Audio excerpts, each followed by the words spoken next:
Salut tout le monde, merci d'avoir cliqué. Je m'appelle Alex. J'ai 32 ans et il y a 3 ans, ma propre mère m'a traité de raté sans valeur lors du dîner de fiançailles de mon frère, m'a chassé de la maison de mon enfance et a annoncé qu'elle lui offrait l'intégralité de la maison en guise de cadeau de mariage. C'était un héritage que j'étais censé partager, volé en une seule phrase. Avant de vous parler du moment où mon frère est passé devant chez moi et en est resté bouche bée, dites-moi dans les commentaires ci-dessous d'où vous regardez cette vidéo. Je les lis tous. C'est un jour qui défile dans ma tête comme un film que je ne peux pas arrêter. Chaque détail est gravé dans ma mémoire. L'odeur persistante du poulet rôti emblématique de ma mère et de la purée de pommes de terre à l'ail flottait dans notre salle à manger solennelle à Greenwich, dans le Connecticut. L'air lui-même semblait lourd, chargé de tensions non dites qui s'accrochaient aux rideaux de velours. C'était censé être une fête. Mon frère aîné, Léo, l'enfant chéri, allait se marier. Sa fiancée, Chloé, était assise à ses côtés, l'incarnation d'une perfection arrogante. Sa bague en diamant, un caillou de la taille d'un œuf de petit oiseau, captait continuellement la lumière du lustre en cristal au-dessus de nos têtes. J'étais assis en face d'eux, tel un fantôme à ce banquet. Ma mère, Éléanore, se tenait en bout de table, présidant le repas avec le jugement silencieux et de marbre d'une reine. Ce silence n'avait rien de paisible. C'était une arme. J'avais essayé, vraiment. J'avais mis ma plus belle chemise, forcé un sourire et tenté de combler le fossé qui s'élargissait entre nous depuis des années. J'ai interrogé Léo sur sa récente promotion au sein de son fonds spéculatif. Il m'a répondu par un seul mot, bien, avant de se tourner pour chuchoter quelque chose à l'oreille de Chloé, ce qui l'a fait glousser. J'ai félicité Chloé pour les préparatifs du mariage. Elle m'a adressé un sourire pincé et dédaigneux avant de dire « merci », ses yeux parcourant déjà la pièce à la recherche de quelqu'un de plus important à qui parler. Ma mère n'avait pas croisé mon regard depuis mon arrivée. Elle se contentait de remuer la nourriture dans son assiette, les lèvres serrées en cette moue mince et déçue qui lui était si familière. Finalement, ce silence étouffant est devenu insupportable. Je devais essayer une dernière fois de nouer le dialogue, de leur prouver que je n'étais pas l'impasse qu'ils s'imaginaient. Je me suis raclé la gorge, ma voix résonnant de manière anormalement forte. Au fait, j'ai une bonne nouvelle, ai-je commencé, une tension nerveuse m'envahissant. Le logiciel que je développe, celui qui permet de suivre la consommation d'énergie renouvelable pour les entreprises. Nous venons de signer notre premier véritable programme pilote avec une petite chaîne d'épicerie. Un silence absolu s'est installé. Puis Léo a levé les yeux, un sourire narquois et condescendant sur les lèvres. Toujours en train de t'amuser avec tes petits projets informatiques, Alex? C'est gentil. C'est bien pour toi. Ma mère a posé sa fourchette sur son assiette en porcelaine dans un bruit sec et tranchant. C'était le son d'un marteau de juge. La tempête venait d'éclater. Gentil, a-t-elle répété d'une voix dangereusement basse et froide. Ce n'est pas gentil, Léo. C'est du gâchis. Un gâchis total et complet. Elle a enfin posé son regard sur moi, et ses yeux étaient comme des morceaux de glace. Je te regarde, Alex, et je ne vois que de la déception. Ton frère est vice-président. Il a un avenir, un vrai salaire, une fiancée. Il construit quelque chose. Et toi, qu'est-ce que tu as? Un programme pilote. Tu as 32 ans et tu n'as rien pour le prouver. Pas d'économie, pas de travail sérieux, juste des loisirs. Ma gorge s'est nouée. C'est plus qu'un loisir, maman. C'est ma carrière. Une carrière, a-t-elle lâché dans un rire bref et amer qui m'a transpercé. Ne sois pas ridicule. Tu es un raté, et je ne tolérerai pas plus longtemps qu'un raté vive sous mon toit et ternisse le nom de cette famille. Elle s'est levée de sa chaise, sa serviette tombant au sol comme un drapeau blanc. Léo et Chloé vont se marier. Ils ont besoin d'une véritable maison pour commencer leur vie, une maison qui reflète leur statut. C'est pourquoi je leur offre cette maison comme cadeau de mariage anticipé à un héritage pour le fils qui fait ma fierté. Les mots sont restés suspendus, étouffant toute vie dans la pièce. J'ai regardé Léo, cherchant sur son visage la moindre trace de surprise ou de protestation. Rien, si ce n'est une lueur de triomphe absolu. Il savait que c'était prévu. C'était un guet-apens. Maman, tu ne peux pas être sérieuse, ai-je chuchoté, d'une voix à peine audible. Je n'ai jamais été aussi sérieuse, a-t-elle répondu d'un ton d'acier. Fais tes valises. Je veux que tu sois parti ce soir. Et d'un coup, 25 ans de ma vie dans cette maison ont été effacés. Je me suis levé, ma chaise grinçant bruyamment sur le parquet verni. Je n'ai pas crié. Je n'ai pas supplié. Un calme étrange et froid m'avait envahi. J'ai regardé leur visage une dernière fois, gravant dans ma mémoire l'image de leur victoire. Puis je me suis tourné et je suis sorti de la salle à manger. Je suis monté à l'étage dans la chambre qui avait été mon refuge, j'ai jeté quelques vêtements dans un sac en toile et je suis redescendu. En atteignant la porte d'entrée, cette lourde porte en chêne que j'avais franchie des milliers de fois enfant, je me suis arrêté. J'entendais leur voix depuis la salle à manger, le bourdonnement des conversations reprenant déjà comme s'il ne s'était rien passé. Je n'avais pas été un être humain pour eux. J'avais été un inconvénient, et désormais j'étais parti. La porte s'est refermée derrière moi dans un déclic, le bruit résonnant dans la nuit froide et vide. C'était le son de ma vie qui se brisait en deux. Cette nuit-là n'a pas été un tremblement de terre soudain. Ce fut l'effondrement final et violent d'une structure qui pourrissait de l'intérieur depuis des décennies. Les signes avaient toujours été là, écrits dans le langage des cadeaux d'anniversaire et des repas de fête, des éloges et des silences punitifs. En grandissant à Greenwich, ma mère nous avait appris que la vie était une compétition et que l'apparence était la réalité. Il s'agissait d'avoir la bonne adresse, la bonne voiture, le bon profil d'enfant. Pour eux, Léo était le bon profil d'enfant. J'étais un produit défectueux, une source d'embarras permanente. Je me souviens de mes 16 ans avec une clarté absolue. C'était un mardi soir tranquille. Mon père, Richard, était encore en vie à l'époque, une présence chaleureuse et rassurante dans une maison qui semblait souvent froide. Il a fait glisser une boîte sur la table. C'était un carton marron ordinaire, un peu abîmé sur les bords. À l'intérieur se trouvait un ordinateur portable d'occasion. Il avait quelques rayures sur le capot, mais c'était une bête de course ou une machine dotée d'un processeur puissant et d'une carte graphique haut de gamme. Il a plus de mémoire vive que tu ne sauras en utiliser, avait-il dit, les yeux brillants d'une complicité secrète. Cela te permettra de lancer les simulations pour cette application de suivi d'énergie que tu conçois. Ça va propulser ton projet, mon fils. Pour moi, c'était comme recevoir les clés de l'univers. Ma mère, quant à elle, avait à peine levé les yeux de sa salade. Encore un jouet, avait-elle soupiré, le ton chargé de déception. Richard, tu encourages ses fantaisies. Il doit se concentrer sur la préparation de ses examens, pas sur ses jeux.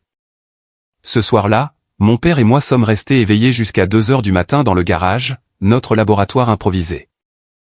Nous avions un tableau blanc géant sur un mur, et nous y dessinions des algorithmes complexes et des schémas de flux de données. C'était un ingénieur logiciel dans l'âme, un homme qui avait sacrifié sa passion pour une carrière lucrative mais abrutissante dans la finance pour faire plaisir à ma mère.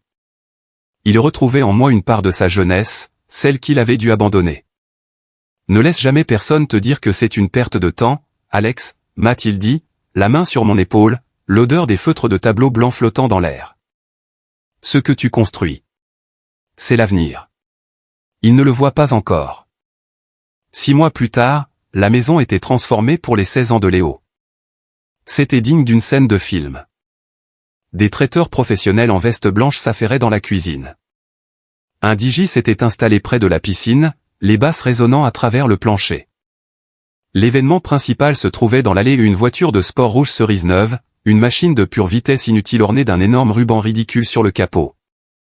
Ma mère se tenait à côté, rayonnante d'une fierté que je ne l'avais jamais vue manifester à mon égard. Elle a remis les clés à Léo sous les applaudissements des amis et de la famille. Mon oncle Laurence, son frère, était là bien sûr, tapant sur l'épaule de Léo dans un rire sonore. Ça, c'est de la bagnole. La future star de Wall Street ne mérite rien de moins. Je me m'y tenais à l'écart, près du buffet des desserts, une assiette en carton à la main, me sentant comme un étranger dans ma propre maison familiale. Plus tard ce soir-là, en passant devant le bureau, j'ai surpris ma mère qui discutait avec l'oncle Laurence. La porte était entr'ouverte. Léo a tout compris, tu sais, disait-elle, la voix empreinte d'une fierté profonde et satisfaite. Il sait comment fonctionne le monde réel. L'argent, l'ambition, le statut, voilà ce qui compte. Alex. Il est juste perdu dans son petit monde de code et de câbles. C'est inquiétant. Mon oncle avait eu un grognement rassurant. Ne t'en fais pas, Eleanor. Certains enfants se révèlent plus tard. Il finira par s'y mettre. Même si, je dois bien l'avouer, ses passions de geek ne lui paieront jamais une maison dans ce quartier. Leurs rires partagés m'ont suivi dans le couloir. Ce n'était pas fort ou cruel. C'était pire, c'était détaché, dédaigneux, comme si mon identité entière n'était qu'une plaisanterie un peu amusante. Mon père était mon bouclier, mon traducteur, mon défenseur. Lorsque j'ai remporté la première place à la foire scientifique régionale des lycées pour un prototype fonctionnel de mon moniteur d'énergie domestique, c'est lui qui a applaudi si fort qu'il m'a embarrassé. Il a pris le trophée en plastique bon marché et le certificat pour les faire encadrer par un professionnel. Il a suspendu la coupure de presse contenant ma photo pixelisée au centre du mur de son bureau.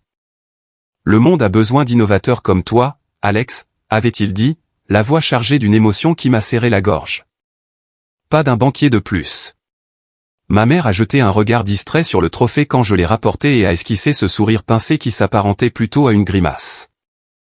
C'est bien, mon chéri. Juste un projet scolaire, c'est ça? Ce n'était pas une question, c'était une affirmation et une boîte dans laquelle elle m'enfermait. C'était sa façon de minimiser ma réussite, de restreindre mon horizon tout en élargissant celui de Léo. Elle ne voyait pas les heures de travail, la passion, la vision. Elle ne voyait qu'une chose dépourvue d'étiquette de prix ou de titre ronflant dans une multinationale. Elle voyait quelque chose sans valeur. Et quand elle le regardait, je savais que c'était moi qu'elle regardait ainsi. Les fondations de mon univers ne se sont pas contentées de se fissurer, elles se sont désintégrées 3 semaines avant ma remise de diplôme de fin de lycée. C'était un jeudi soir pluvieux de mai. Mon père rentrait d'une réunion tardive en ville. Le rapport de police a indiqué qu'un camion avait fait de l'aquaplaning sur le bitume glissant de l'autoroute. Ce fut instantané. Un appel téléphonique d'un policier d'État. Un reflet de gyrophare rouge et bleu peignant des traînées sur nos vitres mouillées. L'odeur stérile et antiseptique d'une salle d'attente d'hôpital. Et puis il est parti. Notre dernière véritable discussion remontait à quelques jours seulement avant l'accident. Il m'avait trouvé dans le garage, penché sur mon ordinateur portable, essayant de corriger une ligne de code qui me faisait tourner la tête. Il était resté silencieux quelques minutes, m'observant d'un air pensif, presque mélancolique. Tu sais, avait-il commencé d'une voix douce, j'étais comme toi autrefois. J'aimais fabriquer des choses, résoudre des problèmes complexes. Je voulais créer ma propre entreprise de logiciels. Il s'était arrêté, contemplant les lignes de code enchevêtrées sur mon écran. Puis j'ai rencontré ta mère. Je me suis lancé dans la finance. Ça rapportait bien. Ça a offert cette vie confortable à notre famille. Mais une part de moi s'est toujours demandé des si. J'ai l'impression de jouer un rôle depuis 30 ans. Il m'avait regardé droit dans les yeux, d'un regard intense. Alex, promets-moi une chose. Quoi que tu fasses de ta vie, suis ton cœur. Construis ce que tu as envie de construire. Ne cours pas après l'argent comme je l'ai fait. La satisfaction n'est pas la même.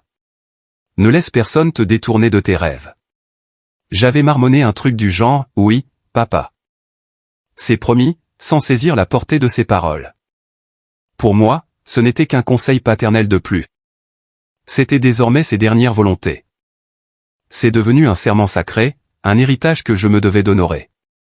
Sa mort n'était pas seulement la perte d'un père, c'était la perte de mon unique allié, de mon seul défenseur dans une famille où je me sentais comme un étudiant étranger en échange. Dans le brouillard étouffant du deuil qui a suivi, l'attention de ma mère s'est focalisée. Mais c'était comme l'objectif d'un appareil photo qui fait la mise au point sur un sujet précis tandis que tout le reste devient flou à l'arrière-plan. Léo était le sujet. J'étais l'arrière-plan. Léo doit rester concentré, répétait-elle à ses amis au téléphone, la voix cassante et tendue. Ses examens de fin d'année approchent, et ensuite il part pour NYU. Nous ne pouvons pas laisser cette tragédie faire dérailler son avenir. Je me souviens d'un après-midi, quelques jours après les funérailles. La maison était d'un calme pesant, envahie par l'odeur des lys issus des dizaines de bouquets de condoléances qui bordaient les couloirs. J'ai trouvé ma mère dans le bureau de mon père au téléphone avec un avocat. Elle parlait de sa succession, de son assurance vie, de l'héritage. Je me tenais sur le pas de la porte, tel un fantôme dans ma propre maison. Lorsqu'elle a raccroché, j'ai tenté de lui parler. « Maman » ai-je dit, la voix brisée. Il me manque vraiment. Elle a levé les yeux vers moi, le regard lointain, déjà tourné vers sa tâche suivante. Il nous manque à tous, Alex, a-t-elle dit sèchement. Mais nous devons nous montrer forts. Nous devons être pragmatiques. Je dois m'assurer que le fonds d'études de Léo est garanti. Ses frais de scolarité doivent être réglés en juillet. Elle ne m'a pas demandé comment je me sentais. Elle ne m'a pas proposé d'étreinte. Elle voyait simplement un autre problème à régler. L'avocat est venu à la maison à plusieurs reprises. Je n'ai jamais été convié aux réunions. On me disait que j'étais trop jeune pour m'encombrer de telles préoccupations. J'avais 18 ans, j'étais majeur, mais à ses yeux, je restais un enfant à qui l'on ne pouvait confier des affaires importantes. Elle et Léo restaient assis dans le bureau pendant des heures, porte fermée. J'ai compris plus tard qu'elle démantelait méthodiquement les protections financières que mon père avait établies pour nous deux, afin de tout réorienter vers son fils préféré. La coupure de presse de ma victoire à la foire scientifique est restée sur le mur du bureau de mon père pendant environ un mois. C'était un réconfort minime, un souvenir de sa fierté. Puis un jour, en entrant, j'ai constaté qu'elle n'y était plus. À sa place, parfaitement centrée, se trouvait une photo encadrée de Léo dans sa tenue de crosse, brandissant un trophée de championnat. Je n'ai jamais posé de questions à ma mère à ce sujet. Je n'en avais pas besoin. Le message était on ne peut plus clair. L'héritage de mon père appartenait au passé. Le sien commençait à peine. Et dans sa version de l'avenir, il n'y avait de place que pour un seul fils brillant. Le fossé entre ma famille et moi est devenu un gouffre durant nos années d'études. Le chemin de Léo était pavé d'or. Il a naturellement intégré la prestigieuse école de commerce Stern de l'université de New York. Ma mère payait tous les frais de scolarité exorbitants, l'appartement luxueux de Greenwich Village qui était plus beau que tout mon étage de dortoir, une pension mensuelle généreuse supérieure à ce que je gagnais en un trimestre. Léo doit pouvoir se concentrer exclusivement sur ses études et son réseau, déclarait-elle à qui voulait l'entendre, comme s'il s'agissait d'un cheval de course de valeur. Il ne peut pas être distrait par des futilités comme un travail à temps partiel. Son fonds d'études, dont j'allais apprendre plus tard qu'il était censé être notre fonds commun, était conséquent, géré avec soin par ma mère pour s'assurer qu'il ne manque de rien. De mon côté, je me débattais.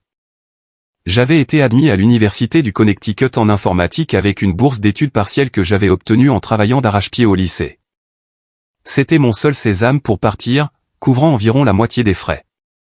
Pour le reste, j'étais livré à moi-même. Ma mère m'avait fait comprendre que ses ressources financières étaient engagées dans l'investissement de Léo. Alors j'ai travaillé et j'accumulais 3 emplois différents, un jonglage permanent qui me laissait épuisé. Je programmais des sites web en freelance pour de petites entreprises tard dans la nuit, les yeux brûlants à force de fixer l'écran. Je servais des tables dans un petit restaurant d'habitués le week-end, rentrant chez moi imprégné d'une odeur d'oignons frits et devant gérer des clients hautains. J'assurais les gardes de nuit calmes et solitaires à l'assistance informatique de l'université, réparant des imprimantes pour des étudiants paniqués. Je vivais dans une chambre de dortoir exiguë avec 2 autres garçons, et mes repas se résumaient à des nouilles instantanées et au café le moins cher possible. Je me souviens d'une nuit, en parcourant les réseaux sociaux pendant une pause au restaurant, être tombé sur une photo publiée par Léo. Il était sur un yacht dans les Caraïbes pour les vacances de printemps, bronzé et souriant, une jolie fille à son bras, une bouteille de champagne à la main. La légende disait, dur labeur ou douce paresse. Merci pour l'escapade, maman. Je tenais une cafetière de café brûlé, j'avais mal au dos, et un examen m'attendait le lendemain matin. Cette injustice était difficile à accepter, mais je ne me plaignais pas. D'une certaine manière, ces difficultés me servaient de moteur. Je faisais ce que j'aimais. Ce travail était rude, mais honnête, et chaque dollar gagné m'appartenait. Chaque ligne de code rédigée s'apparentait à un petit acte de rébellion, un hommage à la promesse faite à mon père. Les appels téléphoniques à la maison étaient toujours un exercice pénible et frustrant. Léo vient de dîner avec un associé principal de Goldman Sachs, me racontait ma mère, la voix animée d'une excitation qu'elle n'avait jamais eue pour moi. Il se fait de merveilleuses relations. Son avenir est pratiquement assuré. C'est super, maman, répondais-je, en forçant l'enthousiasme. Je viens de terminer un projet de modélisation de l'efficacité des panneaux solaires pour l'un de mes cours. Mon professeur pense qu'il y a un réel potentiel commercial. Il y avait un silence. Oh, finissait-elle par répondre, le ton perdant toute vitalité. C'est intéressant, mon chéri. Dis-moi, est-ce que tu manges correctement? Tu as l'air fatigué. Le sujet changeait immanquablement. Mes réussites étaient reléguées au rang de passe-temps sympathique, mes difficultés passées sous silence. C'est lors de ma 3e année qu'une lueur est apparue au bout du tunnel. Il s'appelait le professeur David Chin. C'était un expert de premier plan dans les systèmes d'énergie renouvelable, un homme calme et brillant qui décelait dans mon projet de panneaux solaires ce que ma mère ne verrait jamais, il y voyait l'avenir. Il est devenu mon mentor, la première personne depuis mon père à examiner mon travail et à y déceler un potentiel plutôt que de l'inutilité. Il m'a pris sous son aile, me donnant accès au laboratoire de pointe de l'université, me mettant en contact avec son réseau de chercheurs. Alex, cet algorithme est brillant, m'avait-il dit un après-midi, penché sur mon ordinateur dans son bureau encombré de livres. Tu ne te contentes pas de suivre des données, tu prédis les besoins énergétiques en fonction des conditions météo et des habitudes de consommation. Cela devait faire économiser des millions aux entreprises. Tu tiens là quelque chose de grand. Sa confiance était une oasis dans le désert. C'est sous sa direction que j'ai développé le tout premier prototype de mon application, celle qui allait devenir la base de ma société. Pendant que Léo apprenait à utiliser l'argent des autres pour s'enrichir, j'apprenais à créer de toutes pièces un outil capable de changer les choses. Ma mère concevait l'existence comme une course, et à ses yeux, j'avais déjà un tour de retard. Mais je commençais à réaliser que ce n'était pas une course. Nous ne courions même pas dans la même direction. Après avoir obtenu mon diplôme avec mention, une distinction que ma mère a à peine relevée, j'ai pris la décision stratégique, bien que difficile, de revenir à la maison. C'était censé être un tremplin temporaire le temps de me lancer. Mais vivre sous le toit de ma mère à l'âge adulte m'est apparu comme un retour en arrière, une capitulation quotidienne. Dans sa maison, je me sentais moins chez moi que dans un tribunal où j'étais perpétuellement jugé pour le crime de ne pas être mon frère. Léo, quant à lui, avait déjà décroché un emploi d'analyste très bien payé dans un fonds spéculatif réputé de Manhattan. Il louait un appartement design et épuré dans un immeuble de standing pour lequel ma mère s'était portée garante, un logement doté de baies vitrées et d'un portier. Il rentrait certains week-ends imprégné d'une eau de Cologne de marqué d'une assurance tranquille, parlant de transactions à 7 chiffres et de primes de fin d'année, un langage que ma mère comprenait et vénérait. De mon côté, j'avais décroché un stage non rémunéré. C'était dans une petite start-up technologique dynamique de la ville, appelée Urban Energy. Ils accomplissaient un travail passionnant et de pointe dans les infrastructures urbaines durables. Précisément le domaine qui m'intéressait. Le PDG était un homme calme et concentré nommé Samir Gupta. C'était un ingénieur brillant qui n'aimait pas les longs discours, mais qui savait repérer le potentiel. Il avait découvert mon projet de fin d'études sur un forum universitaire et m'avait contacté directement pour m'offrir un poste. Il émanait de lui une familiarité bienveillante, quelque chose dans son regard, mais je n'arrivais pas à mettre le doigt dessus. À l'époque, j'ignorais la vérité, Samir avait été un ami d'université et collègue de mon père à ses débuts d'ingénieur, l'un des rares à être resté dans la technique. Il avait reconnu le nom de mon père et décelé en moi la même étincelle de passion, mais il ne l'a jamais évoqué. Il voulait voir ce que je savais faire par mes propres moyens. Pour ma mère, l'expression « stage non rémunéré » n'était qu'une autre façon de dire « bon à rien sans emploi ». Tu as un diplôme d'informatique avec mention d'une bonne université, et tu travailles gratuitement, m'avait-elle demandé un soir à table, le ton mêlé de mépris et d'incompréhension. Nous partagions l'un de nos repas tendus et silencieux. Le salaire de départ de Léo est à 6 chiffres, Alex. 6 chiffres avec un bonus garanti. Quand vas-tu prendre ta vie au sérieux et trouver un vrai travail avec un vrai salaire? Mon oncle Laurence, qui avait le don insupportable de s'inviter à dîner dès qu'il y avait une opportunité de dispenser son mépris paternaliste, s'était joint à la conversation. Allons, Éléanore, laisse une chance à ce garçon, avait-il dit en tapotant mon bras d'une main molle. Il voulait donner l'impression de me défendre, mais ce n'était qu'une autre forme d'attaque. Chaque génération a ses rêveurs. C'est un pari noble, Alex, mais cela reste un pari. Il faut comprendre la finance, tu vois. C'est cela, la stabilité. C'est une valeur sûre. Ton frère se construit un avenir solide. C'est informatique. C'est un ticket de loterie. Et la plupart des tickets sont perdants. Le message était immuable, un refrain démoralisant et constant. Ce que faisait Léo était réel. Ce que je faisais relevait de la fantaisie. Chaque journée était un combat. Je me levais avant l'aube pour prendre le train de banlieue vers la ville, je travaillais 10 à 12 heures gratuitement, assimilant tout le savoir possible, puis je reprenais le train tardif pour rentrer, épuisé, dans une maison où je me savais être une déception. Je me donnais corps et âme dans ce stage, animé par le besoin impérieux de leur prouver qu'ils se trompaient. Plus encore, j'étais guidé par le souvenir silencieux et persistant de la promesse faite à mon père dans le garage toutes ces années auparavant. J'espérais seulement que cela suffirait. Je me demandais souvent, pourtant, si je poursuivais un rêve ou si je fuyais simplement leur jugement. Chez Urban Energy, je me surpassais. Je ne me contentais pas de corriger des bugs, j'améliorais les systèmes principaux. Un après-midi, Samir m'a confié un problème complexe sur lequel les ingénieurs confirmés séchaient depuis des semaines un défaut d'optimisation dans le traitement des données qui leur coûtait du temps de serveur et de l'argent. Je me suis enfermé dans une petite salle de réunion pendant 2 jours, carburant au café et guidé par un refus obstiné d'échouer. Je ne me suis pas contenté de le résoudre, j'ai réécrit tout le module, le rendant 10 fois plus rapide.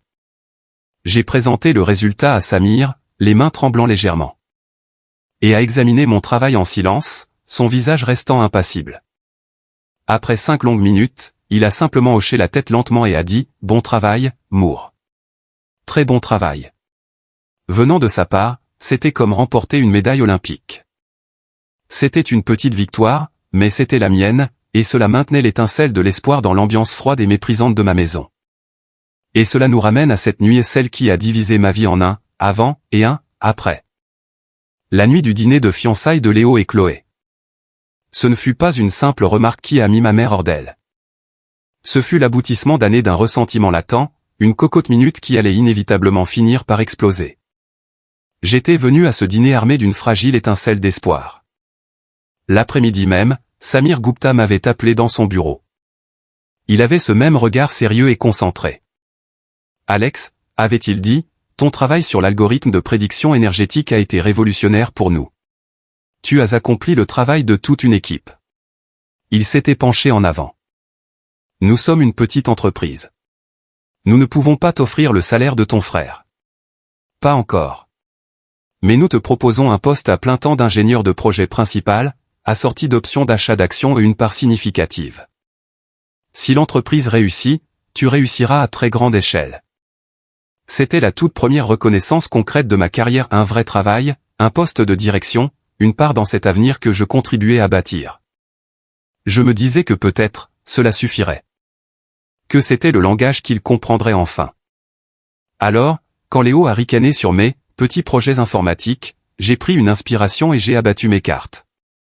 Ma mère a simplement balayé l'air d'un geste dédaigneux de la main, sans même me regarder. Responsable de quoi? D'une équipe d'une seule personne? Alex, s'il te plaît, ne te rends pas ridicule avec ces titres pompeux. Chloé a laissé échapper un rire cristallin et condescendant. Oh, c'est mignon. C'est tellement important d'avoir une passion, n'est-ce pas? Ma cousine a une boutique Etsy. Je trouve ça merveilleux. Cette comparaison, ce déni délibéré m'ont fait l'effet d'une gifle. C'est alors que j'ai fini par craquer. Toutes ces années à ravaler ma fierté, à accepter leur mépris. Tout est remonté d'un coup.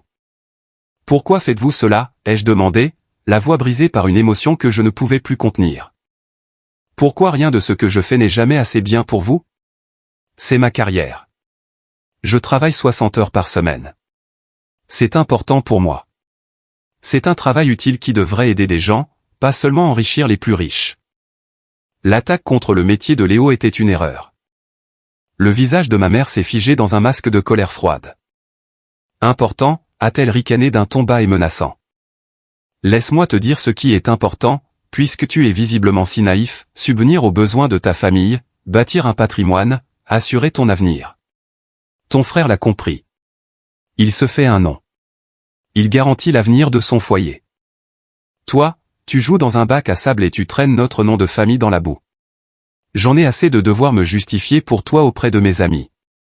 J'en ai assez d'avoir honte de mon propre fils. C'est à ce moment qu'elle s'est levée pour porter le coup de grâce, cette tirade me qualifiant de raté, annonçant qu'elle offrait la maison, notre demeure familiale, à Léo. Ce fut une exécution planifiée avec soin et d'une efficacité redoutable. L'absence de surprise de Léo, l'air satisfait et suffisant de Chloé. Ils en avaient tous discuté au préalable. Ce n'était pas une décision spontanée, c'était un verdict prononcé depuis longtemps. Ce n'était là que l'énoncé de la peine. Après tout ce que papa a fait pour fonder cette famille, pour subvenir à nos besoins, tu donnes sa maison comme ça, ai-je lâché, la gorge serrée, les mots ayant un goût de cendre. Évoquer mon père était mon ultime et désespéré recours. Ton père était un rêveur, tout comme toi, a-t-elle craché, ces mots empreints d'un venin qui m'a stupéfié. Il était faible, et regarde où cela l'a mené. Je suis réaliste, Alex. Cette maison est un patrimoine de valeur. Elle fait partie de l'héritage que je lègue à mes enfants, et je l'offre à l'enfant qui ne la dilapidera pas dans des rêves insensés et des loisirs stériles. Est-ce tu ne respectes pas ma décision dans ma propre maison, alors tu peux partir. Le silence qui a suivi a été total, lourd. Personne ne m'a défendu. Personne n'a prononcé un mot. J'ai regardé le visage froid et triomphant de ma mère, puis celui tout aussi victorieux de mon frère. Il n'osait même pas croiser mon regard, il fixait son assiette, un léger sourire sur les lèvres. Et j'ai fini par comprendre, je n'étais pas leur fils ou leur frère. J'étais un problème, un détail gênant, une déception dont il venait enfin de trouver le moyen de se débarrasser. J'ai conduit pendant ce qui m'a semblé être des heures, les rues arborées et familières de Greenwich se transformant en un tableau flou de chagrin et de colère. Mon sac en toile était posé sur le siège passager, triste témoignage de la vie dont je venais d'être banni. Mon téléphone n'arrêtait pas de vibrer. C'était mon ami d'université, Ben. Mec, qu'est-ce qui s'est passé? La fiancée de Léo vient de publier une photo d'eux sur Instagram en train de trinquer au champagne. La légende dit, on fête notre nouvelle maison. Rappelle-moi. Je ne pouvais pas parler. L'humiliation était physique, un nœud dans ma poitrine qui m'empêchait de respirer. Il faisait la fête alors que je roulais sans but, sans endroit où aller. Il fêtait mon éviction. Mon esprit était en plein chaos. Mais une idée désespérée, de dernier recours, a surgi de ce désastre, mon oncle Laurence. Il vivait à seulement 20 minutes de là, dans une immense et pompeuse demeure obtenue par son mariage avec une riche héritière.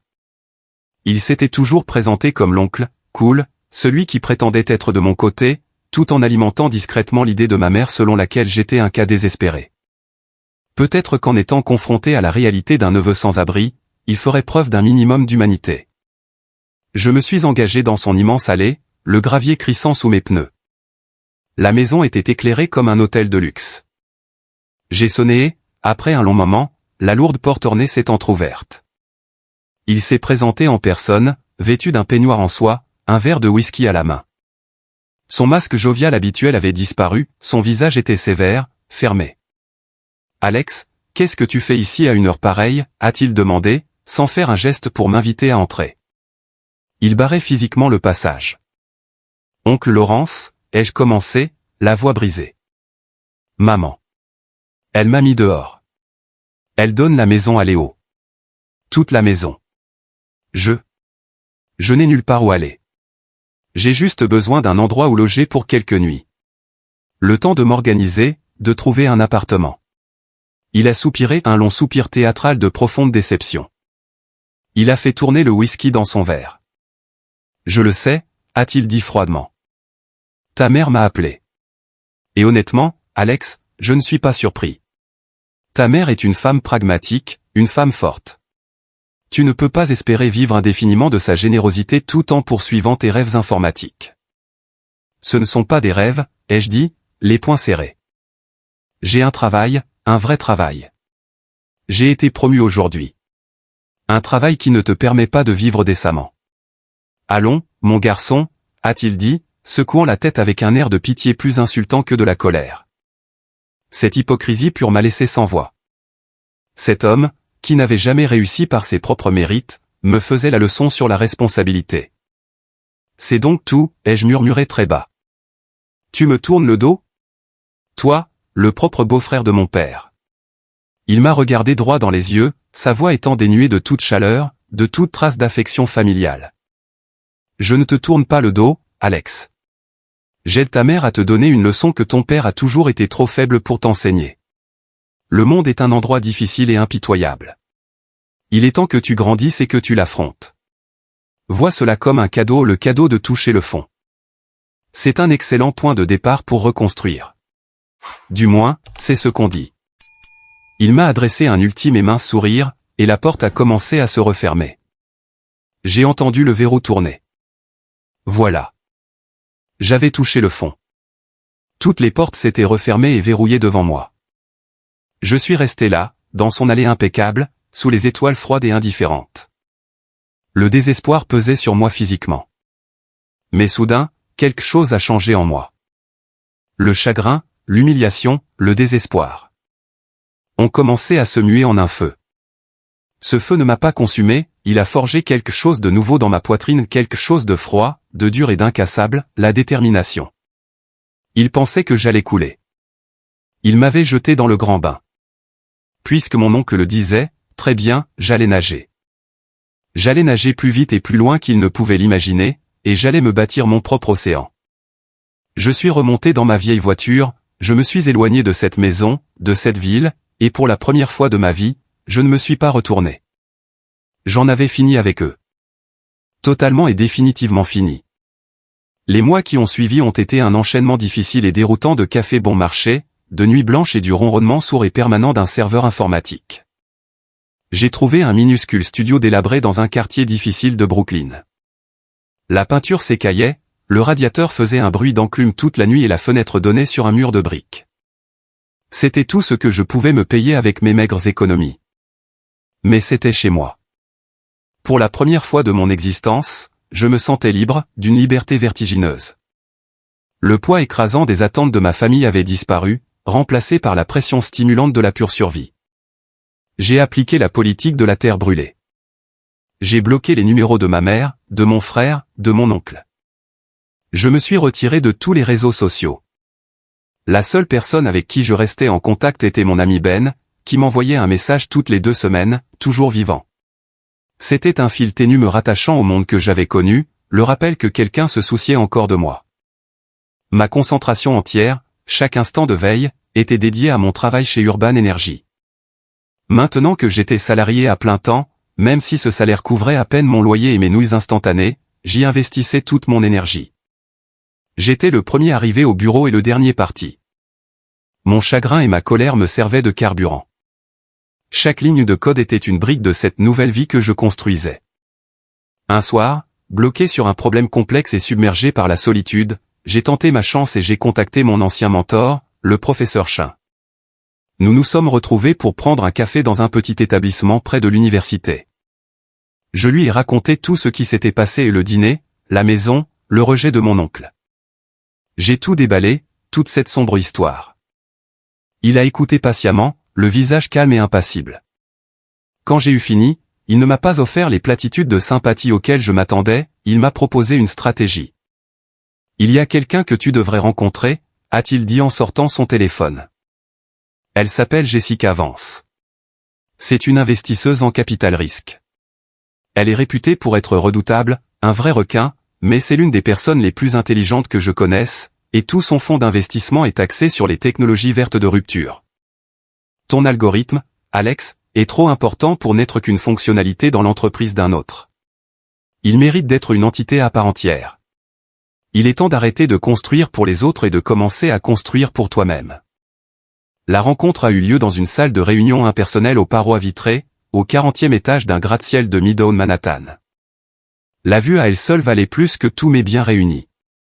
Jessica Vance était exactement telle que le professeur Chin l'avait décrite. Elle était vive, impeccablement vêtue d'un tailleur élégant, et dégageait une intelligence impressionnante. Ses questions étaient comme des frappes chirurgicales précises et destinées à déceler la moindre faille. Elle se moquait de mes drames familiaux ou de ma passion, elle s'intéressait à la viabilité commerciale du projet, à la taille du marché, à mes projections de coûts d'acquisition client. Pendant 1 heure, je me suis tenu devant un tableau blanc pour lui présenter mon application, mon plan de développement, ma vision à 5 ans. J'ai exposé l'avenir tel que je le concevais, un avenir alimenté par une énergie intelligente, prédictive et durable. J'étais terrifié, le cœur battant dans ma poitrine, mais ma voix restait stable. Je maîtrisais mon sujet. C'était le seul domaine de mon existence où je me sentais pleinement en confiance. Je m'attendais à ce qu'elle démonte mon projet, qu'elle y trouve une douzaine de failles auxquelles je n'avais pas pensé. Au lieu de cela, lorsque j'ai eu fini, Elle s'est adossée dans son fauteuil en cuir haut de gamme et m'a simplement fixé pendant un long moment de silence qui m'a semblé une éternité. La plupart des gens qui viennent ici essaient d'améliorer le piège à souris existant, a-t-elle fini par dire d'une voix nette et tranchante. Ils veulent rendre un processus existant 1% plus efficace. Ce n'est pas ce que vous faites, Monsieur Moore. Vous essayez de supprimer complètement le besoin de piège à souris. Vous construisez une infrastructure. Elle s'est levée et m'a tendu la main. J'en suis. Mon fonds va vous apporter 75 000 $ de capital d'amorçage en échange de 20% des parts de votre nouvelle entreprise. J'ai senti mon souffle se couper. 75 000 $. C'était plus d'argent que je n'en avais jamais vu. C'était une opportunité, une chance réelle et concrète de bâtir mon propre rêve. Je suis ressorti de cet immeuble dans les rues animées de New York, la tête me tournant un peu. J'ai levé les yeux vers les gratte-ciels imposants, symbole du monde auquel mon frère appartenait, ce monde qui m'avait rejeté. Mais pour la première fois, je ne me sentais pas petit ou insignifiant. J'avais l'impression de construire enfin quelque chose d'aussi grand.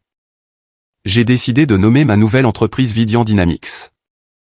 C'était la première brique de ma nouvelle vie, et je l'avais posée moi-même. Créer une entreprise à partir de zéro, c'est comme essayer de construire un avion alors qu'il est déjà en train de chuter. Les premiers mois de Vidian Dynamics ont été la preuve chaotique de cette vérité. Le siège mondial de la société était mon minuscule appartement de Brooklyn, le serveur qui hébergeait toute la propriété intellectuelle de l'entreprise tournait à côté de mon lit, et ma salle de réunion était la petite table bancale de ma cuisine. Mais l'investissement de Jessica n'était pas seulement de l'argent, c'était de la crédibilité. C'était un gage de validation de la part d'un milieu qui m'était jusqu'alors inaccessible. Mon premier recrutement fut un jeune ingénieur logiciel brillant, Marco Diaz. Il sortait tout juste de l'université Carnegie Mellon, il était motivé, idéaliste et croyait en notre projet. Peu lui importait que notre bureau soit mon salon ou que notre café soit instantané. Il décelait la rigueur et le potentiel du code. Ensemble, nous formions une armée de 2 personnes. Nous travaillions jour et nuit, nourris de pizzas bon marché et habités par la même vision obsessionnelle. Nous avons perfectionné l'algorithme, développé une interface utilisateur et entamé le processus de recherche de notre premier client. Nous avons fait face à une succession ininterrompue de refus. Nous présentions notre projet à des clients potentiels, mais ils ne voyaient en nous que 2 jeunes types avec un ordinateur et un rêve, et nous raccompagnaient poliment à la porte. Le capital d'amorçage s'épuisait à une vitesse inquiétante. Il y eut une semaine particulièrement sombre, environ 3 mois après nos débuts. Notre serveur principal est tombé en panne au milieu de la nuit, effaçant 2 jours de travail. Un client potentiel que nous comptissions depuis des semaines nous a envoyé un email laconique pour nous annoncer qu'il choisissait une autre voie. L'argent en banque fondait. Le doute, cette ombre froide et familière, a commencé à s'insinuer en moi. Les voix de ma mère et de mon oncle résonnaient dans mes oreilles, un pari stupide, un ticket de loterie, un gâchis. Je me suis assis par terre dans mon appartement à 3 heures du matin, entouré de tasses de café vides, et j'ai sérieusement envisagé de tout abandonner. Marco m'a trouvé dans cet état. Il s'est simplement assis par terre à mes côtés, sans dire un mot. Après quelques minutes de silence, et a juste dit, « Bon, on reconstruit le serveur, et on trouve un autre client. » On savait que ce serait difficile, Alex. Si c'était facile, quelqu'un d'autre l'aurait déjà fait. Sa confiance simple et inébranlable a été la planche de salut dont j'avais besoin. Nous nous sommes remis au travail. Notre opportunité est venue d'un endroit inattendu. Je ciblais de grandes entreprises technologiques prestigieuses, mais Marco a suggéré de viser plus petit, mais plus concret. Nous ont trouvé une chaîne régionale d'épicerie, Harrison S-Market, dirigée par son propriétaire de la 3e génération, un homme pragmatique nommé Monsieur Harrison. Il était réputé pour être un homme d'affaires rigoureux mais juste, qui privilégiait la communauté et l'innovation concrète plutôt que les présentations tape à accent grave-l'œil. Obtenir un rendez-vous avec lui relevait de l'exploit, mais je me suis montré persistant. Je lui ai envoyé un courrier personnalisé d'une page, pas un email lui expliquant simplement ce que nous pouvions lui apporter. À ma grande surprise, son assistante m'a appelé une semaine plus tard pour m'accorder un créneau de 15 minutes.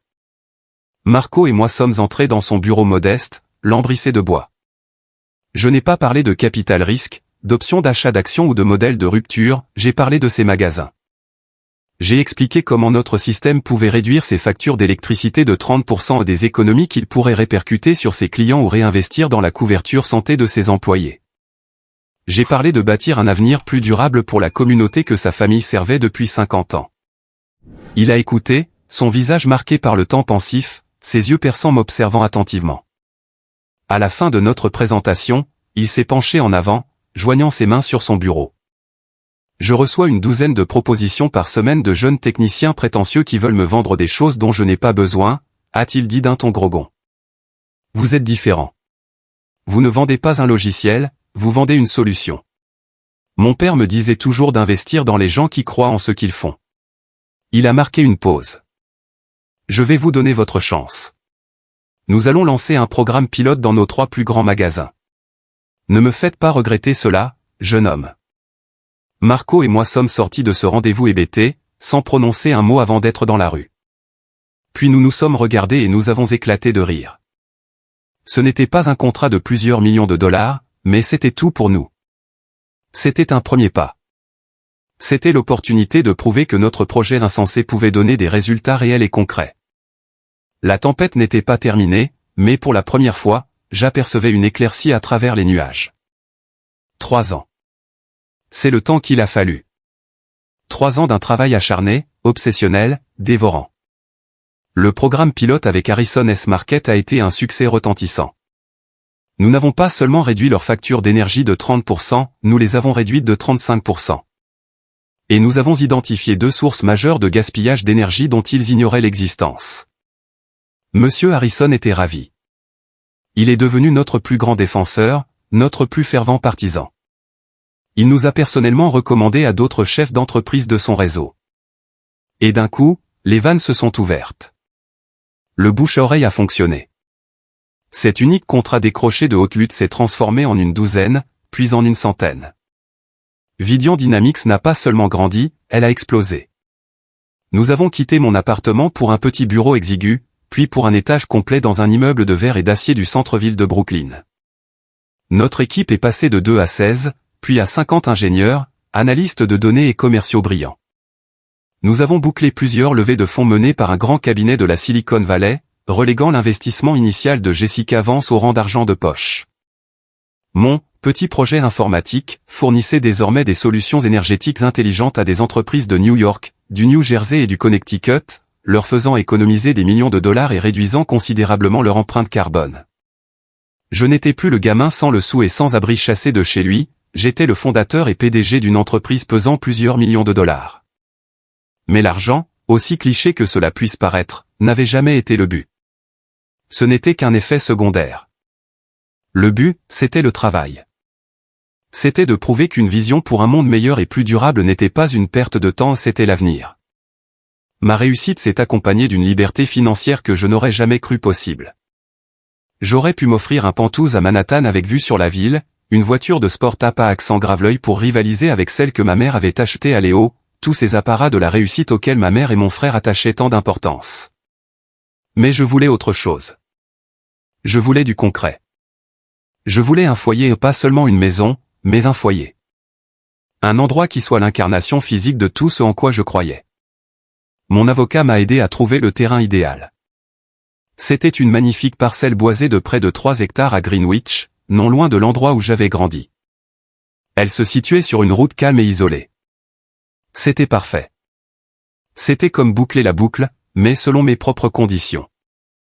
Sur ce terrain, je ne me suis pas contenté de construire une maison, j'ai affirmé mes convictions.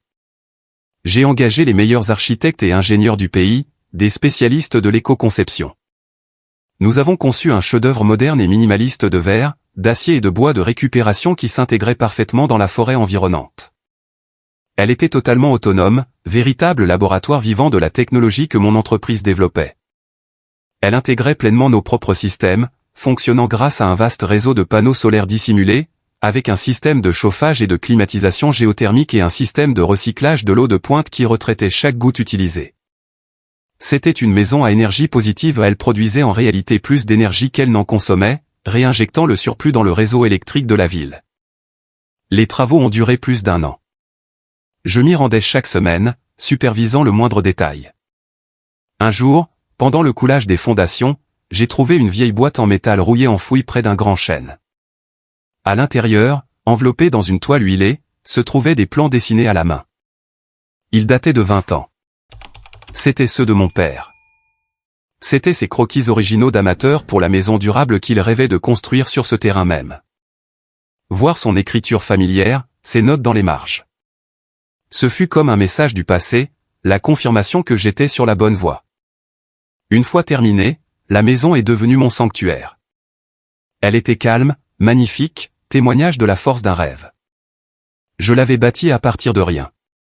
Je ne l'avais pas fait pour me faire remarquer ou pour contrarier ma famille. Je l'avais fait pour moi. Je l'avais fait pour la promesse tenue à mon père. C'était un havre de paix, bien loin du bruit et des jugements de mon passé. Je ne pensais pas que ma famille la verrait un jour. Je ne les avais certainement pas invités. Mais dans une ville aussi petite et fermée que Greenwich, les secrets ne restent pas longtemps gardés. C'était par un samedi après-midi ensoleillé de la fin septembre.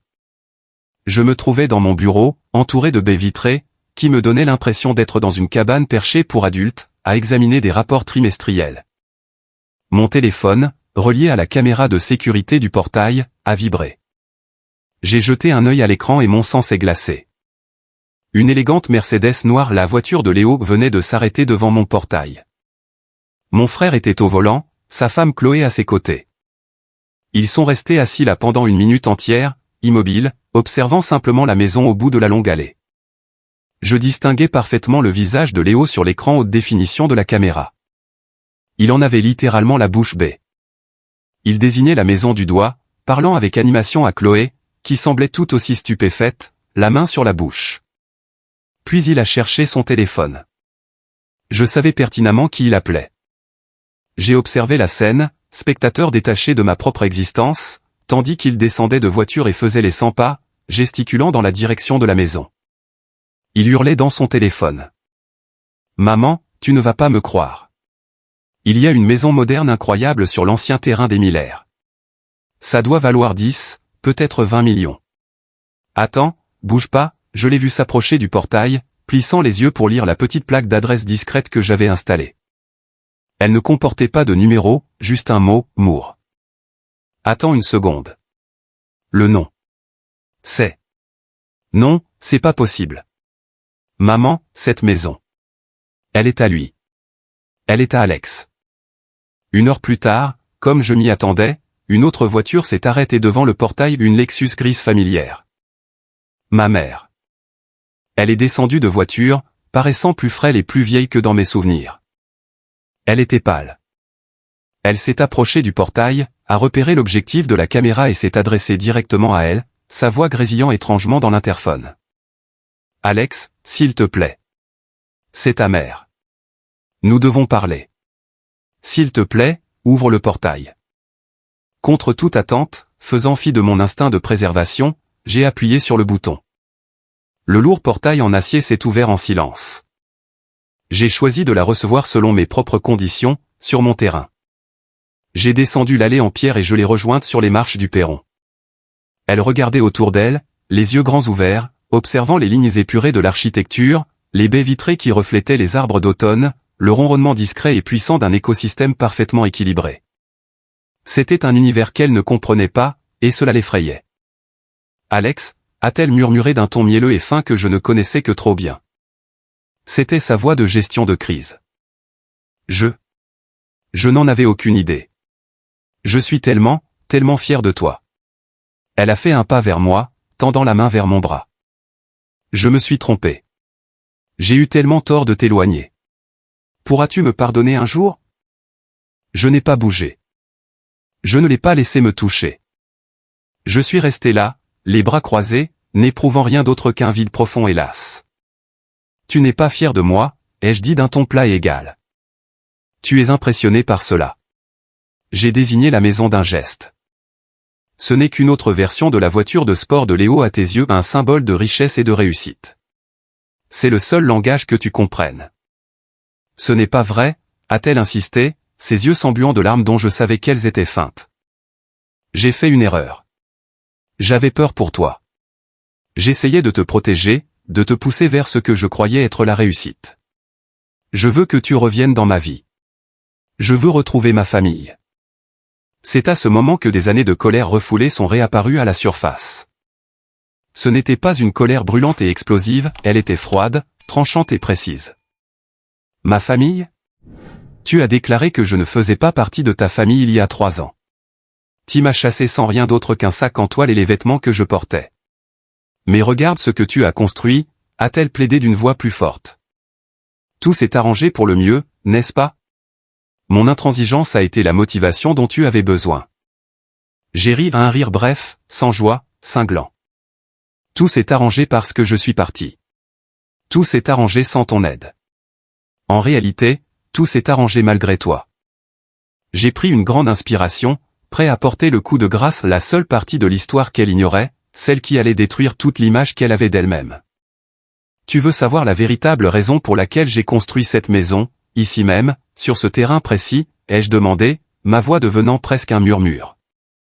Elle a paru perplexe, oubliant ses larmes calculées. Non, je ne m'en souviens pas.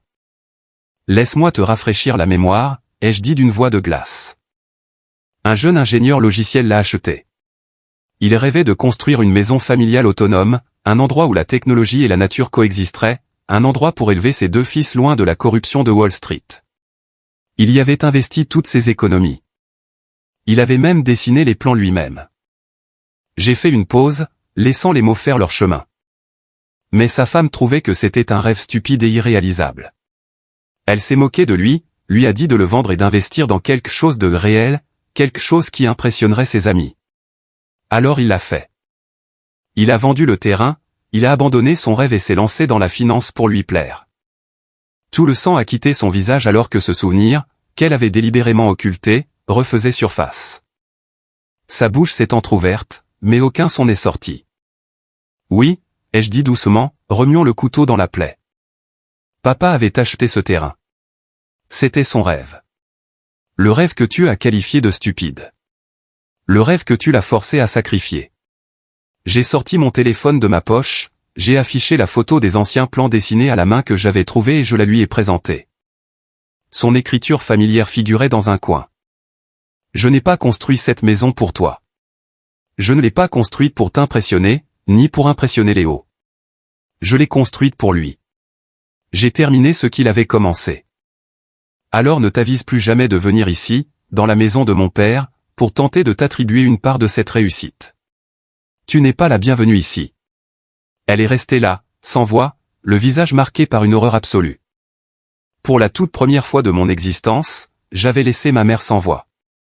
C'est ce moment qui a tout changé, quand j'ai enfin repris le contrôle de ma propre histoire. Merci d'être resté avec moi jusqu'ici, vous êtes formidable. S'il vous plaît, aidez-moi en aimant cette vidéo et en écrivant le chiffre 1 en commentaire ci-dessous, juste pour que je sache que vous m'avez suivi jusqu'au bout. Cela n'aide pas seulement d'autres personnes à découvrir cette histoire, cela me montre aussi que mon parcours a du sens pour quelqu'un. Votre soutien est ma plus grande motivation pour continuer à partager la suite. Dans une ville comme Greenwich, les ragots ont plus de valeur que l'or. L'histoire de ce qui s'était passé à mon portail, de la confrontation avec ma mère et de ma révélation finale s'est propagée à travers les pelouses impeccables et les clubs fermés comme du lierre grimpant. Léo avait dû en parler à quelqu'un, qui l'avait répété à sa conjointe, laquelle l'avait confié à son partenaire de tennis. Ce n'était pas simplement l'histoire satisfaisante d'un fils considéré comme un raté devenu extrêmement brillant. C'était plus sombre, mais aussi plus complexe. C'était l'histoire d'une mère qui avait non seulement chassé son fils, mais avait aussi écrasé le rêve de son défunt mari, un rêve que ce même fils avait ensuite fait revivre de la manière la plus spectaculaire qui soit. C'était la seule chose que le monde très sélect de ma mère ne pouvait tolérer, une ombre sur son image publique, une histoire qui la dépeignait non pas en matriarche forte, mais en hypocrite cruelle et matérialiste. Ses amis, celle avec qui elle déjeunait chaque mardi, celle avec qui elle jouait au bridge, ont commencé à s'éloigner. Les appels ont cessé. Les invitations aux galas de bienfaisance et aux dîners mondains se sont taries. Elle avait bâti toute son identité sur le fait d'être la mère d'une brillante figure de Wall Street, la veuve d'un financier respecté, la reine de son cercle social. J'avais exposé les fondations laides et pourries sous cette façade impeccable. Son statut social, la seule valeur qui lui importait, s'était soudainement et irrémédiablement effondré. Un après-midi, je me trouvais dans un café du coin, un endroit où je me rendais rarement, pour y rencontrer un entrepreneur. Pendant que j'attendais, j'ai surpris la conversation de deux femmes à la table d'à côté. Elles étaient d'un certain âge, impeccablement vêtues, et je les ai reconnues comme faisant partie du cercle de ma mère. Elles s'entretenaient à voix basse. « Tu te rends compte, disait l'une d'elles. Faire ça à son propre fils. Et après ce qu'il a révélé sur le rêve de Richard pour ce terrain. C'est tout simplement monstrueux. » Je sais, a répondu l'autre en remuant son cappuccino. Eleanor répétait toujours que Richard manquait de pragmatisme avant de se lancer dans la finance. Il s'avère que c'est elle qui manquait de discernement. Elle a essayé de m'appeler hier, et j'ai simplement laissé sonner. Qu'est-ce qu'on peut bien lui dire? Assis là, dissimulé derrière mon ordinateur portable, j'ai éprouvé un sentiment étrange et vide. Ce n'était pas du triomphe, ni de la joie.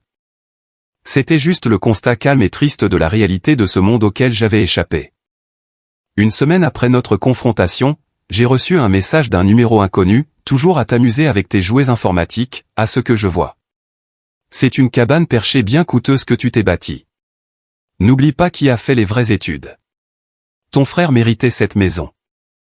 La famille se doit d'être loyale. C'était mon oncle Laurence, le même ton condescendant, la même jalousie mesquine, la même définition biaisée de la loyauté. Il y a 3 ans, un tel message m'aurait blessé, m'aurait plongé dans le doute.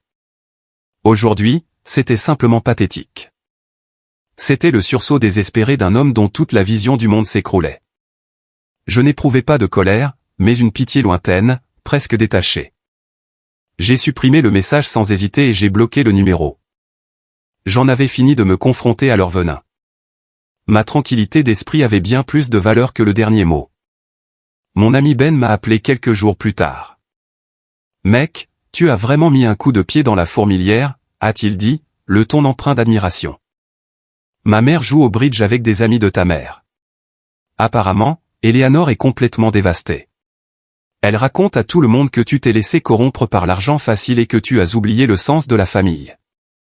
J'ai soupiré, regardant par la fenêtre de mon bureau la forêt calme et paisible. Le sens de sa famille n'était qu'une affaire de transaction, Ben. Je refuse simplement d'être leur mauvais investissement désormais. Il est resté silencieux un moment. Eh bien, pour ce que ça vaut, a-t-il dit, ma mère m'a dit que tout le monde était lucide sur la situation. Ils savent ce qu'elle a fait. Dans leur milieu, l'humiliation publique est pire que la ruine. C'est elle qui passe pour une imbécile. C'était une sensation singulière. Je n'avais pas cherché à me venger, je voulais simplement construire ma vie. Mais la justice, à sa manière lente et inexorable, faisait son œuvre. Ce statut social pour lequel ma mère avait sacrifié son propre fils s'évaporait sous ses yeux, le tout à cause d'une vérité qu'elle ne pouvait plus maîtriser. Environ 1 mois plus tard, j'ai reçu l'appel d'une personne inattendue, Samir Gupta, mon premier patron et vieil ami de mon père. Il avait vu un article sur Vidian Dynamics dans une revue économique et voulait me féliciter. Nous avons convenu de nous retrouver pour déjeuner. Nous nous sommes installés à une table calme dans un coin de restaurant en centre-ville. Après quelques échanges sur les affaires et le développement rapide de la société, son visage s'est fait plus sérieux. « Alex » a-t-il dit en se penchant légèrement vers moi. « J'ai beaucoup pensé à ton père ces derniers temps, en voyant ta réussite. Il serait tellement fier de toi. Et il y a quelque chose que tu devrais savoir, quelque chose que j'aurais probablement dû te dire il y a des années, mais ce n'était pas mon rôle. » Il a bu une gorgée d'eau. Richard n'était pas seulement un ingénieur brillant, c'était aussi un planificateur très méticuleux. Surtout après votre naissance, il s'inquiétait pour l'avenir. Il a fait glisser une chemise cartonnée qu'il avait apportée sur la table. Avant sa mort, Richard avait établi un fonds fiduciaire conséquent, un héritage pour ses fils. Je l'avais aidé pour certaines démarches administratives. Il devait être partagé équitablement entre Léo et toi, pour financer vos études, le solde devant vous être remis à tous deux à vos 25 ans. Il avait désigné ta mère comme administratrice, sans imaginer une seconde qu'elle ne respecterait pas ses volontés. Je l'ai dévisagé, mon esprit peinant à assimiler ces paroles. Un fonds fiduciaire. Je n'en avais jamais vu le moindre centime. Ma mère m'avait affirmé que tout ce que mon père avait laissé était la maison et une montagne de dettes liées à de mauvais investissements réalisés juste avant sa mort. Samir a secoué la tête d'un air triste, le regard empreint de regret. C'était un mensonge, Alex, un mensonge cruel. Richard était un excellent investisseur. Il n'y avait aucune dette. En réalité, le fonds s'élevait à plus de 2 millions de dollars à son décès. Après sa mort, l'avocat de ta mère, un homme que je sais impitoyable, a demandé au tribunal des successions la dissolution du fonds. En tant que tutrice unique, elle a soutenu que les fonds étaient requis pour les études spécialisées de Léo et pour maintenir le train de vie de la famille. Elle a obtenu le contrôle total de la somme. Ta part du fonds d'études, ta part de l'héritage. Elle a tout investi dans l'avenir de Léo, et elle a effacé le tien. Le sandwich dans mon assiette m'est soudainement apparu immangeable. Tout s'emboîtait avec une évidence révoltante, la scolarité de Léo entièrement payée à NYU, son appartement luxueux en ville, sa pension mensuelle généreuse, ses apports pour ses premiers investissements dits, brillants, après l'obtention de son diplôme. Ce n'était pas seulement l'argent de ma mère, c'était l'argent de mon père. C'était mon argent. Elle ne s'était pas contentée de m'abandonner affectivement, elle m'avait spolié de mon héritage. Elle avait volé le présent de mon père, son ultime geste d'amour et de protection, pour le remettre entièrement à mon frère. Cette trahison était si profonde, si absolue, qu'elle en devenait presque irréelle. J'ai regardé Samir, l'esprit en ébullition. Je m'attendais à ressentir un nouvel élan de rage, un désir de bataille juridique, de représailles. Mais au lieu de cela, un calme étrange et profond m'a envahi. Ce n'était pas une nouvelle blessure, c'était juste l'explication finale et détaillée d'une blessure ancienne. Cela confirmait tout ce que je savais déjà sur sa personnalité, sur ses priorités. Cela renforçait ma décision de m'éloigner, non pas avec colère, mais avec la certitude tranquille et inébranlable que j'avais fait la seule chose possible.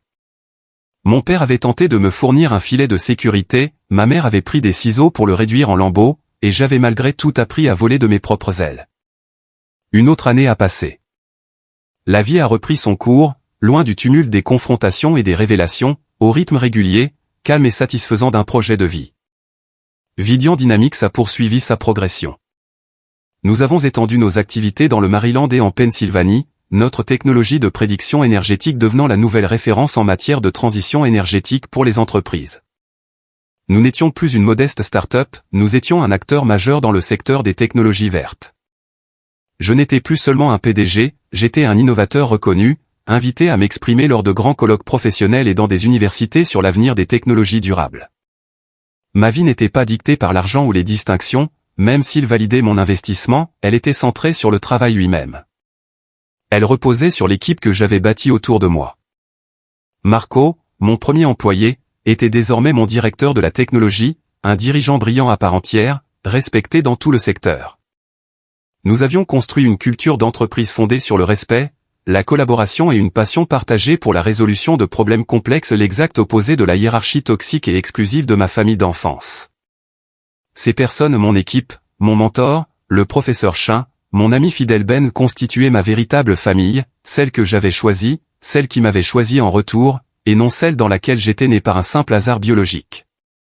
La maison dont mon père avait rêvé, celle que j'avais construite, est devenue mon véritable sanctuaire.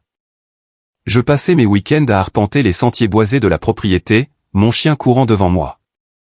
Je lisais des heures durant dans le salon baigné de soleil qui donnait sur la forêt, où je travaillais sur de nouveaux projets expérimentaux dans l'atelier que j'avais aménagé au sous-sol. Parfois, je m'asseyais simplement en silence, écoutant le ronronnement paisible et efficace des installations de la maison autour de moi. C'était un foyer empreint de sérénité, sans tension. Un endroit où je pouvais enfin, véritablement respirer. J'ai mis en place une nouvelle routine. L'une de mes plus grandes fiertés a été de lancer un programme de stage au sein de Vidian Dynamics, destiné spécifiquement aux étudiants prometteurs issus d'universités publiques et d'établissements locaux ou des jeunes comme moi, qui avaient du talent mais aucun réseau. Je mettais un point d'honneur à les encadrer personnellement. Je me souviens d'une stagiaire en particulier, une jeune femme nommée Sarah. Elle était brillante mais réservée et pleine de doutes. Elle me rappelait tellement l'adolescent que j'étais. Je l'ai vue un après-midi se débattre avec une ligne de code, montrant des signes de frustration. Je m'approchai, non pas pour lui donner la solution, mais pour l'amener à analyser le problème, tout comme mon père l'avait fait pour moi. « Quel est le cœur du problème que tu cherches à résoudre ?» lui ai-je demandé. Nous avons passé une heure devant le tableau blanc, à dessiner des flux de données et des algorithmes. Lorsqu'elle a fini par trouver la solution elle-même, l'expression de fierté et de joie sur son visage a été plus gratifiante que n'importe quel contrat de plusieurs millions de dollars.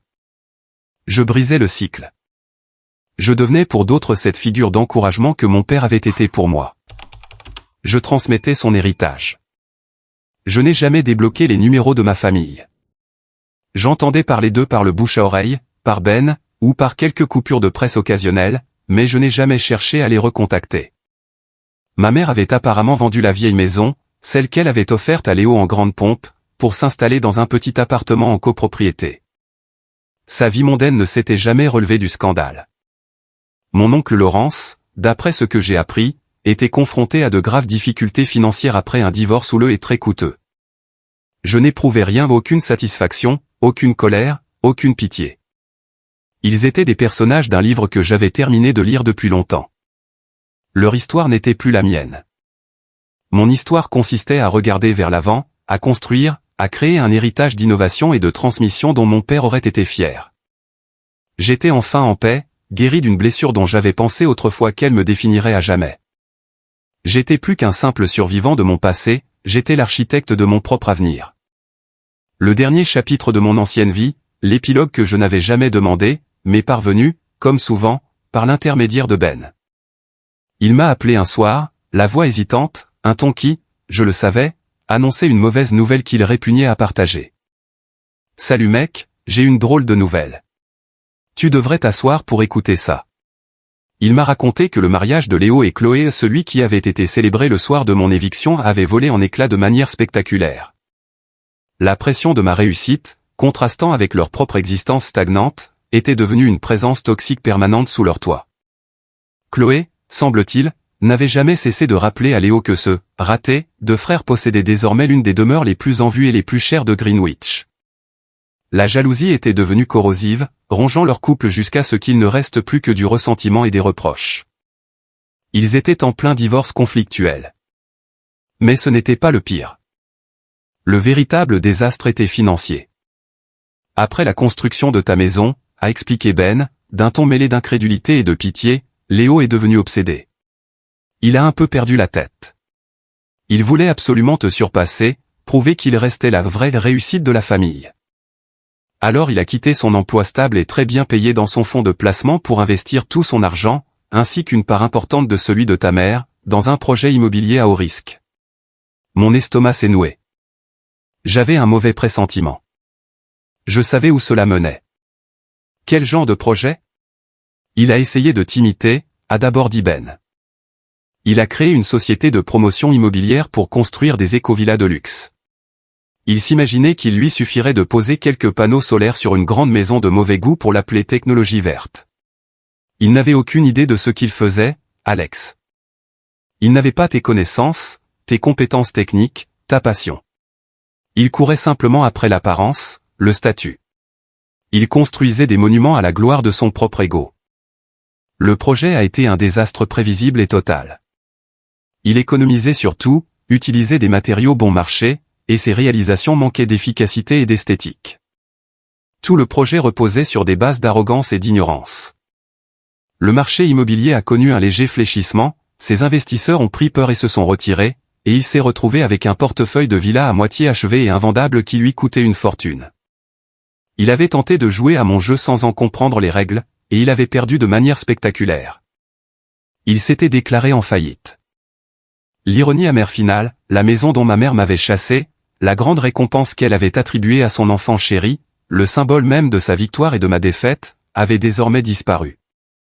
Pour couvrir ses dettes colossales dans les procédures de faillite et de divorce, le tribunal avait ordonné sa mise en vente. Elle avait été saisie par la banque et vendue aux enchères pour une fraction de sa valeur afin de désintéresser ses créanciers. Le symbole suprême de son triomphe était devenu le monument public de son échec. On lui avait tout donné, les études de prestige, les relations familiales, le soutien financier, la maison de famille, mon héritage spolié, et il avait tout réduit en cendres. On ne m'avait donné qu'un cœur brisé et une promesse faite à mon père. Et à partir de cela, j'avais bâti un empire. Ce n'était pas une victoire, je n'éprouvais aucune joie en apprenant sa déchéance.